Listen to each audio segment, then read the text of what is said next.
Alors, correction de l'activité expérimentale sur le chapitre 5, donc d'où provient l'eau. Donc ici, on a 4 explorateurs qui reviennent d'une région différente du globe et qui ramènent de l'eau à examiner.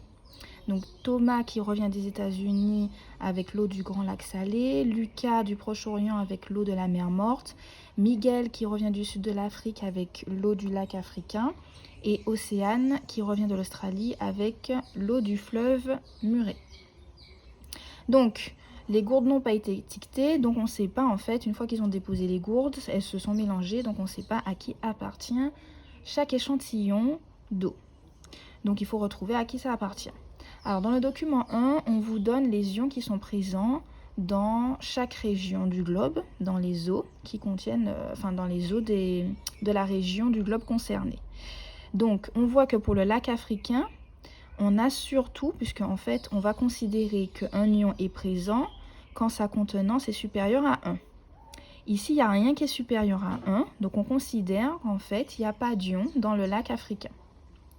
Dans le Grand Lac Salé, on a surtout des ions chlorure, Cl-, des ions sodium, puisque c'est supérieur à 1, Na+, et des ions cuivre, puisque c'est supérieur à 1, Cu2+.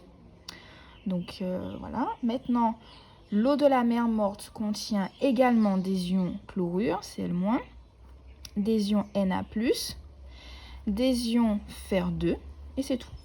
Donc là, la différence entre les deux, c'est que lui, dans le Grand Lac Salé, il y a des ions Cu2+, alors que dans la mer Morte, il y a des ions Fe2+, en plus de ces deux-là, Cl- et Na+. Maintenant, pour le fleuve Murray, donc on a l'ion Fer3, Fe3+, seulement. Maintenant, le document 2. On a fait les tests, donc ça ce sont les expériences que normalement vous auriez dû faire si vous étiez en classe. Et donc on donne le résultat des tests. Donc l'échantillon numéro 1, quand on rajoute la soude, il ne se passe rien. Quand on rajoute du nitrate d'argent, on voit qu'il ne se passe rien. Donc voilà, ça c'est pour l'échantillon numéro 1. Échantillon numéro 2, quand on rajoute la soude, ça devient vert. Quand on rajoute du nitrate d'argent, ça devient blanc. Échantillon numéro 3, quand on rajoute de la soude, ça devient orange. Et quand on rajoute le nitrate d'argent, il n'y a rien qui se passe. Il n'y a pas de précipité qui se forme. Et l'échantillon numéro 4, quand on rajoute la soude, il y a un précipité bleu qui se forme. Et quand on rajoute du nitrate d'argent, il y a un précipité blanc qui se forme. Alors, faire le schéma de l'expérience. Donc ici, il s'agissait de, je vous montre donc le cours, de faire ce schéma-là. Ça, c'est le schéma qui montre comment on teste un ion. Donc, c'est ça qu'il fallait dessiner. On revient maintenant sur l'activité en elle-même. Alors, il fallait compléter ce tableau-là. Donc, l'échantillon numéro 1. Est-ce qu'il y a des ions chlorure? Non, de toute façon, rien ne se passe. Donc, en fait, pour l'échantillon numéro 1, on va marquer non, non, non, non, puisque il n'y a rien à chaque fois. Alors, je vais ici plutôt mettre... non, c'est pas ça que je voulais faire. Mettre du bleu, ce sera plus visible. Et on va grossir. Voilà. Donc, non. Partout. Hop.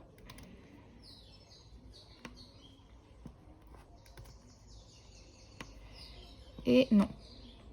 Donc, on peut essayer de voir à qui ça appartient du coup. Donc, on a vu que quand il n'y a pas d'ion, c'est dans le lac africain. Le lac africain ne possède quasiment pas d'ion, en tout cas en très faible quantité. Donc, le lac africain, on voit que c'est lac africain, c'est Miguel. Donc ici, le nom de l'explorateur, c'est Miguel. On passe maintenant à l'échantillon numéro 2. Échantillon numéro 2, on voit que c'est vert pour la soude. Et quand on a un précipité vert, c'est la présence d'ion Fe2+. Blanc avec le nitrate d'argent. Le nitrate d'argent ne permet de reconnaître que les ions chlorure, donc que les ions Cl-. Donc, comme c'est précipité blanc, donc on a les ions chlorure et les ions fer 2. Donc, ion chlorure, on va mettre oui. Ion fer 2, oui. Et du coup, le reste, non. Hop. Non. Non. Alors, on va regarder quelle eau contient à la fois des ions fer 2 et à la fois des ions chlorure. Donc, ici, chlorure, ils sont présents ici et ici. Et l'ion fer 2 est présent que ici. Donc, c'est pour la mer morte. La mer morte, c'est Lucas. Donc là, le nom de l'explorateur, c'était Lucas. On passe à l'échantillon numéro 3. Alors, l'échantillon numéro 3, on voit qu'on a un précipité orange avec la soude. Le précipité orange montre la présence d'ion fer 3, Fe3+. Et rien ne se passe avec le nitrate d'argent. Donc ça veut dire qu'il n'y a pas d'ion chlorure. Donc il n'y a que des ions Fe3+. Donc ici, on va marquer non pour les ions chlorure. Non pour les ions Fe2+. Oui pour les ions Fe3+. Non pour les ions Cu2+. Donc finalement, on va regarder à qui appartenait cet échantillon qui contient que des ions Fe3+. Que des ions Fe3+, c'est le fleuve Murray. Donc on voit que c'est Océane. Océane. Voilà. Et le dernier échantillon. Donc on va quand même remplir cette ligne-là, mais bon, c'est la dernière personne qui reste, hein, forcément. Alors, on a un précipité bleu quand on rajoute la soude et un précipité blanc quand on rajoute le nitrate d'argent. Donc là, ça montre qu'il y a des ions Cu2+, et ici qu'il y a des ions Cl-. Donc, ion Cl-, on va noter oui. Fe2+, non. Hop. Fe3+, non. Cu2+, oui. Hop.